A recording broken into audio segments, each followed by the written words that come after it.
I've got some wild parsnip on the property that I really need to get rid of, and I've been using these pruners to cut it off and then pick it up and move it onto a wheelbarrow so that I'm gathering up the seeds.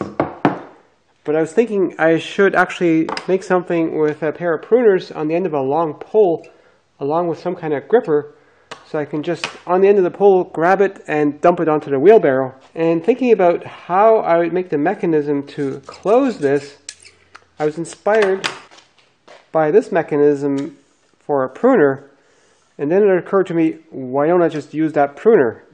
The only thing I still need is something to also grip the stem of it so that when I cut it off, I can then just hold it over the wheelbarrow and let it go. I just traced out and cut out a hook to lay on top of this here, and then I need some kind of gripper, and just trying out different geometries. This seems to work. But I need to have a hook on here for pulling it on here more out this way. So this part will also be out of plywood. This has been a lot of trial and error that it didn't all film. But this part now fits on here. And it grips like so. And then there's going to be an extra bit of jaw for it to grip against. And then I have another layer here. And this piece that goes on top here to give this part more support.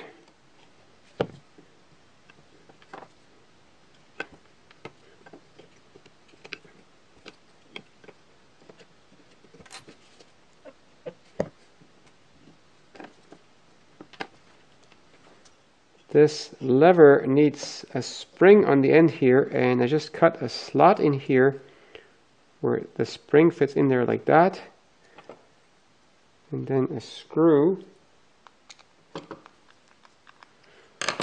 and that allows that spring to pivot on here as this is pulled. The top part that goes on here has a little bit of a notch carved out here, and that gives the lever a little bit of slack so it doesn't get jammed in between those pieces.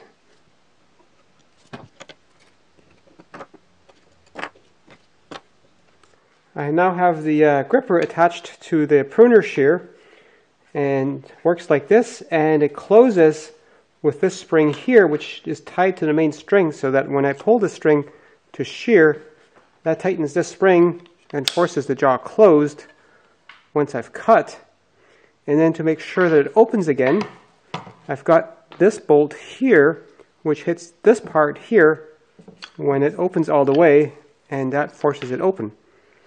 I got myself a thistle, which is not the target species, but I figure a good test.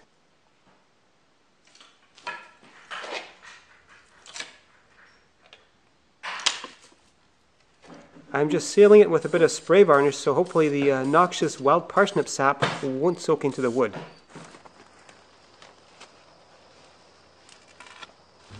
So this is actually burdock that I'm using it on. Wild parsnip is much more dangerous and I need to take much more precaution, which kind of interferes with filming, and I just want to test this device before I get too much of this wild parsnip sap on it.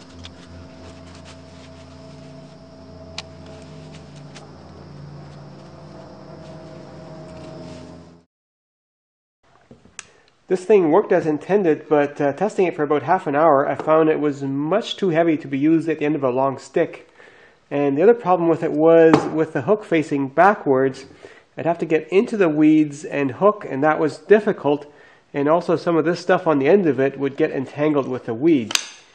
So realistically, I should make something with this thing after all that's more forward facing and lighter.